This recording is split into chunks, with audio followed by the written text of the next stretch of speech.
Hello friends. उस series को continue करते हुए अब हम नेक्स्ट 20 क्वेश्चन डिस्कस करेंगे।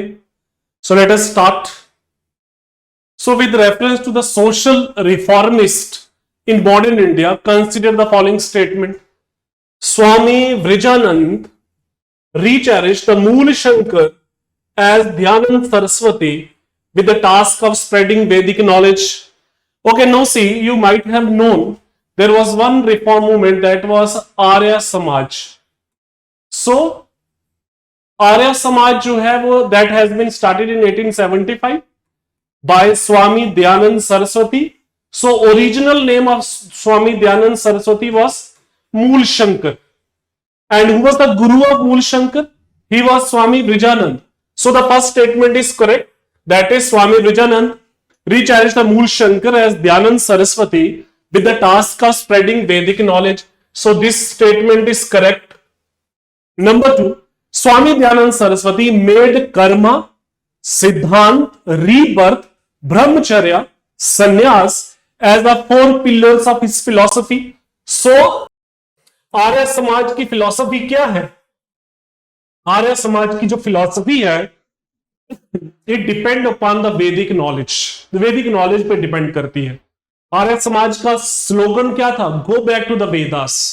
सो according to Arya Samaj the Vedic age was the correct, the most you can say that ultimate stage और ultimate part of Indian history.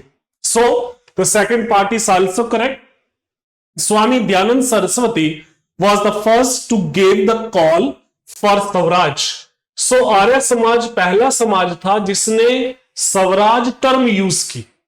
And he also gave a slogan India for the Indian in 1876.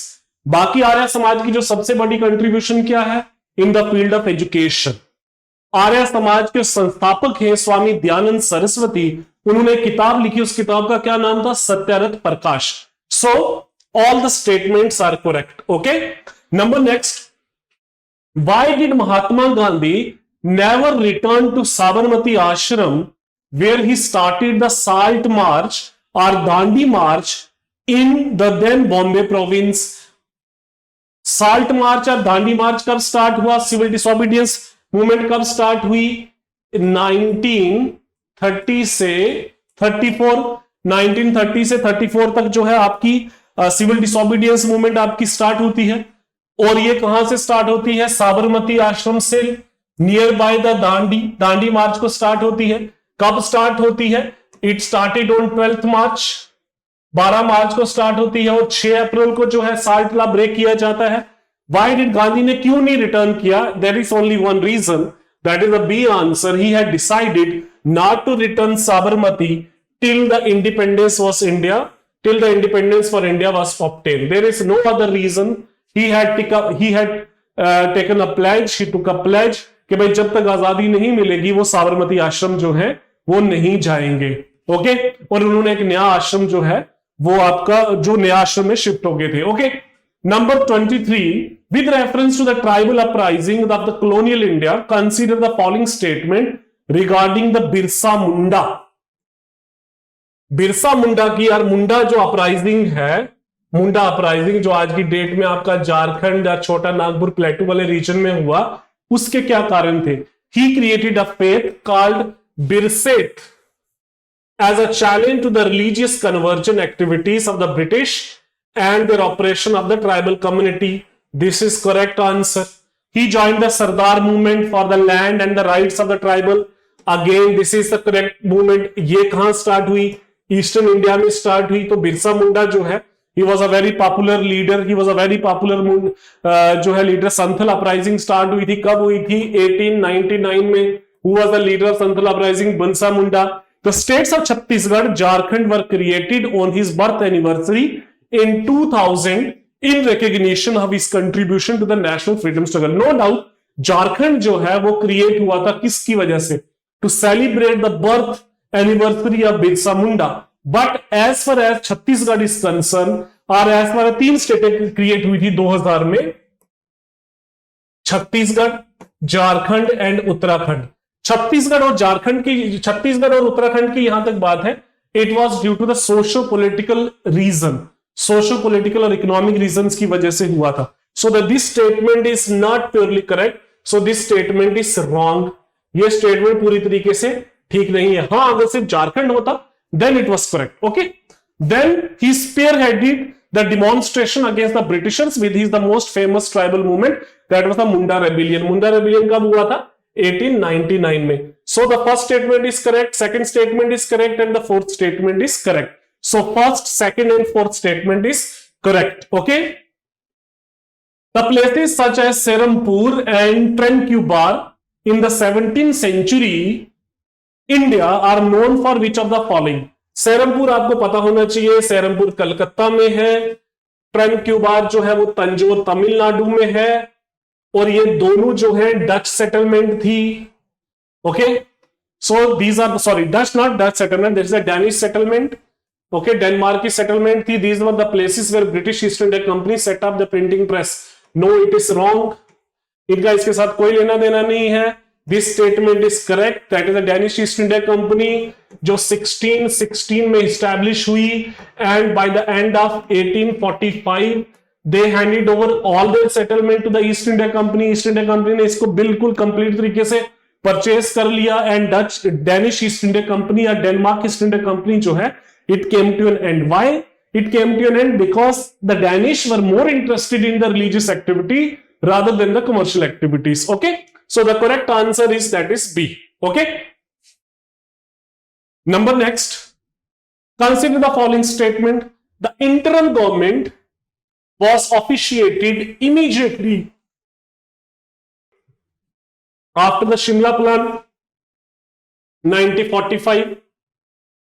So this statement is not correct, क्योंकि Shimla plan कब हुआ था? Wavell plan के बाद,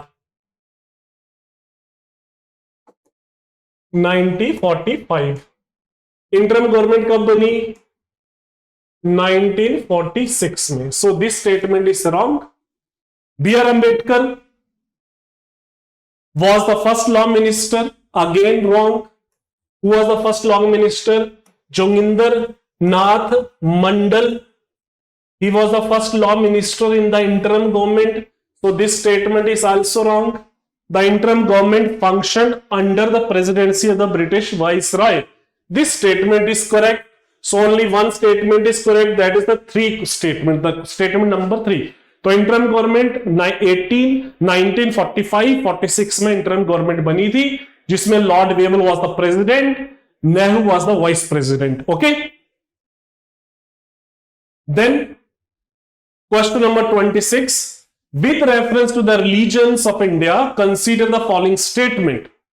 Both the sculptures of reclining Buddha and Anant Shyan Vishnu depict them to be the attaining the stage of greatest salvation.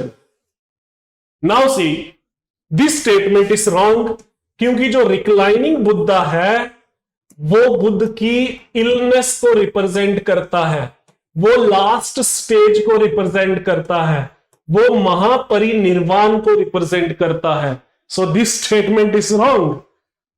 Anant Shayan Vishnu depict this statement, that is a Vishnu जो है, जो एक अनंत नाग पे विराजमान है। It is a unique combination of cosmic order और union of infinity with the vanity. Okay, so this statement is again wrong.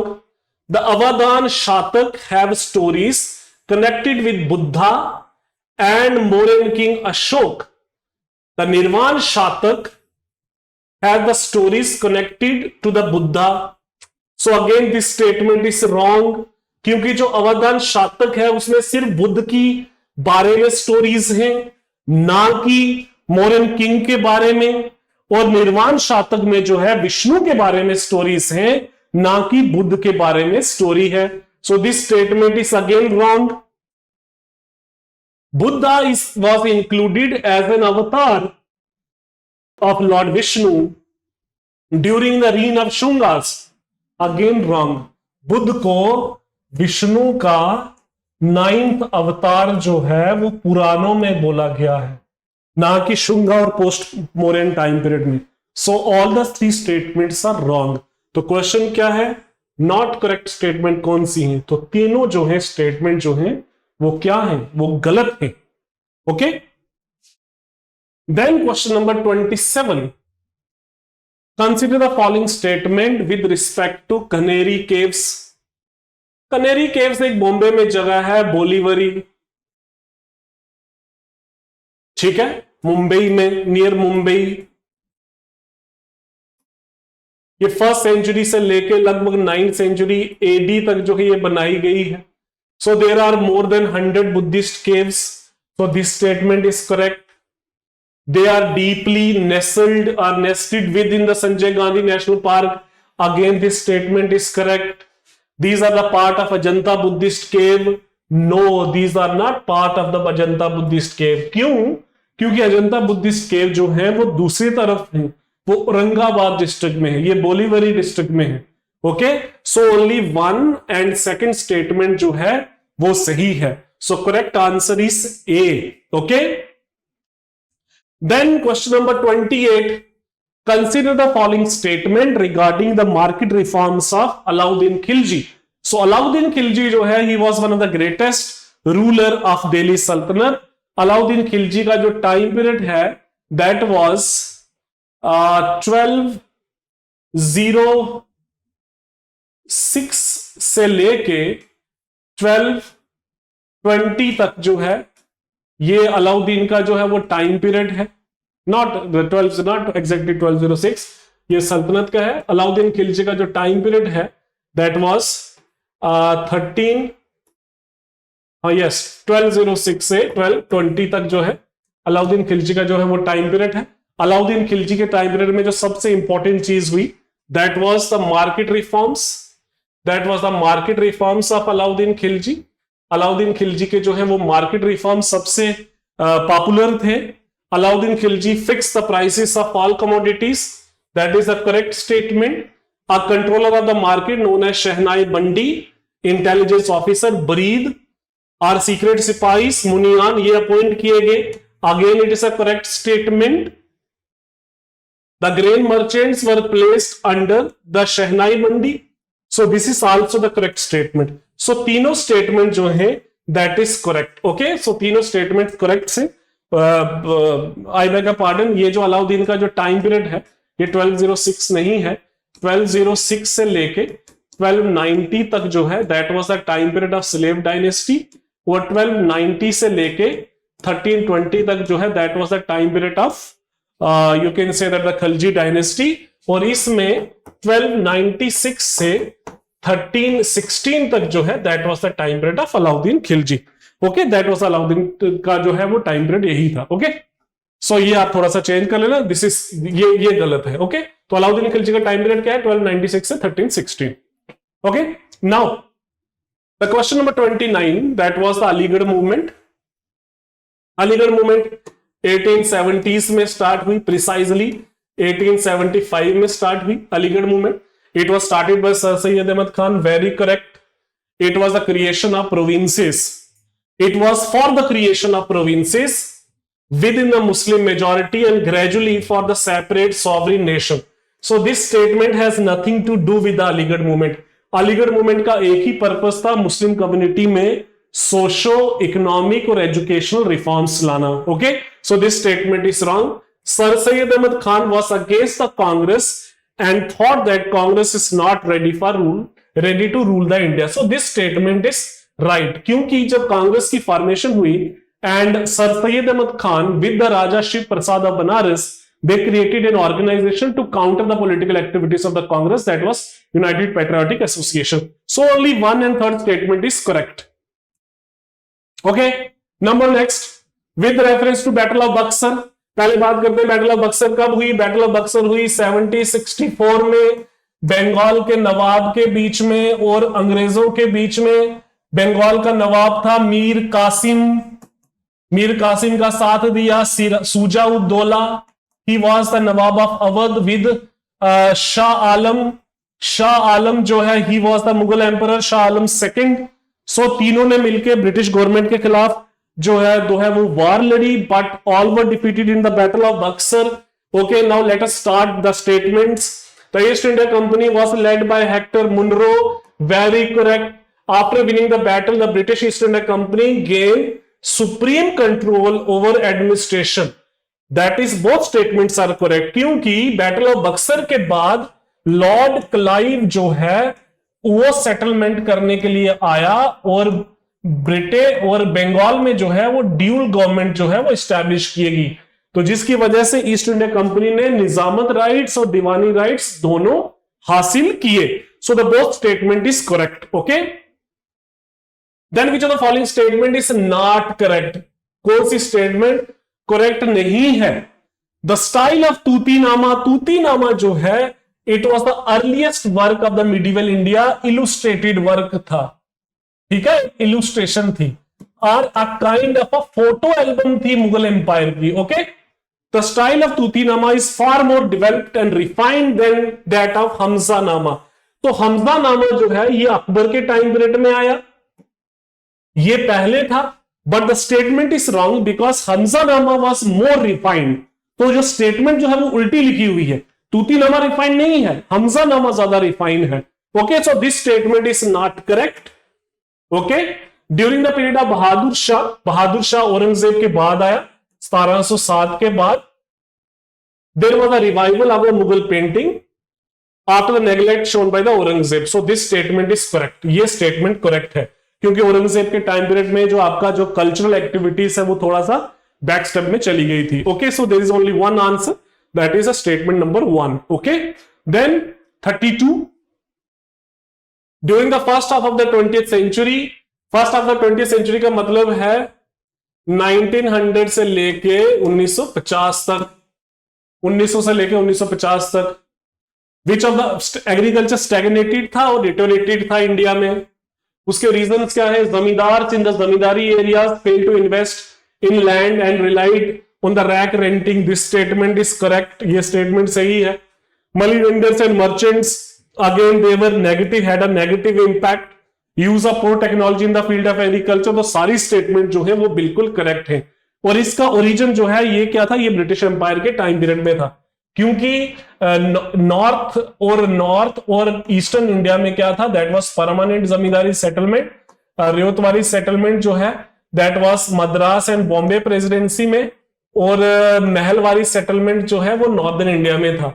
उस सब की वजह से एग्रीकल्चर बड़ा बैक स्टेप पे चला गया था। That is one of the reason जब इंडिया आजाद हुआ, जो फर्स्ट 5 ईयर प्लान्स है उसमें एग्रीकल्चर को ज्यादा प्रमोट किया गया, लैंड रिफॉर्म्स किए गए। Okay, then 33, मनसबदारी system. मनसब का मतलब होता है रैंक, रैंक मनसबदार का मतलब हो गया रैंक होल्डर। ये एक you can say that civil services type system था मुगल एम्पायर का। मुगल सिस्टम की एडमिनिस्ट्रेशन का बैकबोन था Mansabdari system. The system was only for the military officials. No, ऐसा कोई नहीं था, क्योंकि जो मनसबदार है उसको सिविल ड्यूटी भी दी जा सकती है, मिलिट्री ड्यूटी भी दी जा सकती है और जुडिशियल ड्यूटी भी दी जा सकती है। It was not reduced only for, you can say that only entitled for the military official, ऐसा नहीं था। Shahjahan reduce the number of the soldiers kept by the mansabdar. So this statement was correct. ये शाहजहां के time period में कम हो गए, क्योंकि अकबर के टाइम पीरियड में there were 33 categories of mansabdar, जो शाहजहां के टाइम पीरियड में 10 से 15 कैटेगरीज ऑफ मनसबदार हो गए आपके। It was later discontinued by Jahangir. No, Jahangir ने डिसकंटिन्यू नहीं किया, it was continue even during the time period of Aurangzeb. So there is only one statement जो है, ओनली एक ही स्टेटमेंट जो है वो सही है इसमें जो है, that is the second statement. Okay, then question number 34, that is lord Ripon. Lord Ripon का जो टाइम पीरियड है वो है 1880 से लेके 84 तक। Lord Ripon is known for the liberal policy, his liberal policy. Lord Ripon was very popular among all the viceroys of India. So Ilbert Bill controversy Lord Ripon के time period में ही आई 1882 में। इसमें क्या था? इसमें जजिस जो आपकी जुडिशरी में और जो लीगल सिस्टम में और जो जुडिशरी और जुडिशियल जजिस में जो डिस्क्रिमिनेशन थी, लीगल रेशियल डिस्क्रिमिनेशन थी, कि इंडियन जजेस जो है ब्रिटिश जो कन्विक्ट से उनका ट्रायल नहीं ले सकते, इसको अबॉलिश करने की कोशिश की गई। इल्बर्ट बिल ने क्या किया? It try to you can say that discontinue the discrimination in judiciary on the basis of racism. ठीक है, लेकिन ये पास हुआ नहीं। So this was correct with respect to Lord Ripon. First railway line, Bombay to Thane, 1853, during the time period of Lord Dalhousie. So this statement is wrong. Charter Act 1833, this Lord William Bentinck, this statement is also wrong. So there is only one statement is correct with respect to Lord Ripon. Birth anniversary of which is celebrated as a Rashtriya Ekta Divas. किसकी birth anniversary of which figure? Okay, that is Sardar Vallabh Bhai Patel. 31st अक्टूबर को हम जो है राष्ट्रीय एकता दिवस मनाते हैं, क्योंकि सरदार वल्लभ भाई पटेल ने he played the most important role in the unification of the India after independence. Princely state की यूनिफिकेशन, 565 स्टेट्स को एक साथ करना, भारत की यूनियन को जो है रूपांतरण, जो है रूपरेखा देखने वाले सरदार वल्लभ भाई पटेल थे, इसलिए उनकी बर्थ एनिवर्सरी को हम राष्ट्रीय एकता दिवस मनाते हैं. Okay, so this is Sardar Vallabh Bhai Patel. Then Moplah uprising. Moplah जो है, these were the early Muslims और मुस्लिम सेटलर्स थे और मुस्लिम पीजेंट थे on the Malabar coast. Malabar coast में जो है मोपिला outbreaks assume the dimension of class conflict with the religious overtones. जो मोपिला अपराइजिंग थी, basically it was a peasant uprising. Okay, ये 1920s में हुई. बट मोपिला जो है, they were the Muslim peasants, but they were fighting against the landlords who were the Hindu zamindar. So suddenly क्या हो गया, जो मोपिला की जो पीजेंट रिवोल्ट था, it became a religious conflict. तो first statement is correct. Okay, in 1921 Mopila peasant movement and the Khilafat movement got merged into one. Again this statement is correct. Okay, दोनों statement जो है वो एक साथ हम इसको देख सकते हैं. देन मुस्लिम लीग जो है वो दिसंबर 1906 में बनी, लॉर्ड मिंटो के टाइम पीरियड में. तो फर्स्ट स्टेटमेंट इज इनकरेक्ट, ये स्टेटमेंट गलत है. Muslim League was a body established to look after the political rights and interest of the Muslim community alone. So this statement is correct. Its aim was to promote among the Indian Muslims feeling of loyalty towards the British government. So this statement is also correct. So C statement is correct. Okay. Now 38. Consider the following statement with respect to Constituent Assembly. It was constituted under the scheme formulated by the Cabinet Mission Plan. Exactly, this is a true statement. ये statement बिल्कुल सही है. The representative of British provinces were to be elected from the three principal communities. No, not at all. It was stages. Group A, Group B and Group C वाला था. यहाँ पे हिंदू मुस्लिम सिख का concept ही नहीं था. Okay, so this is wrong. So this statement is wrong. Group A, Group B, Group C. Group A में हिंदू majority states, Group B में Muslim majority state in the north east and group में Muslim majority state in the north west. इसके representative थे. And representative of each community were to be elected by the members of the community in provincial legislative assembly. So this was correct. Okay, so the statement 1 and 3 is correct. Okay. History of British India was written by James Mill. History of British India ये कब लिखी गई? 1817 में किताब लिखी गई. ये James Mill ने ही इंडियन हिस्ट्री को एंशिएंट, मिडीवियल और मॉडर्न में डिवाइड करा. Okay, this is another very very important objective. James Mill colonial historiography का बड़ा इंपॉर्टेंट पार्ट है James Mill. Okay, so Indus valley civilization was spread or the parts of the present day. Punjab में एक site आती है रोपड़, Indus valley की. हरियाणा में बहुत सारी साइट्स हैं. हरियाणा में जैसे फॉर एग्जांपल जैसे राखीगढ़ी, बनावली, भगवानपुर, करणपुर, बड़ी सारी है.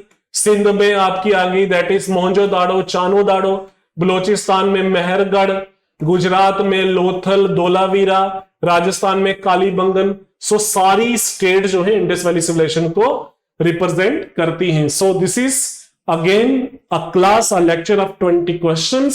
So this is our MCQ series and this is the second part of it. So now in the next class we will discuss the next 20 questions from 41 to 60.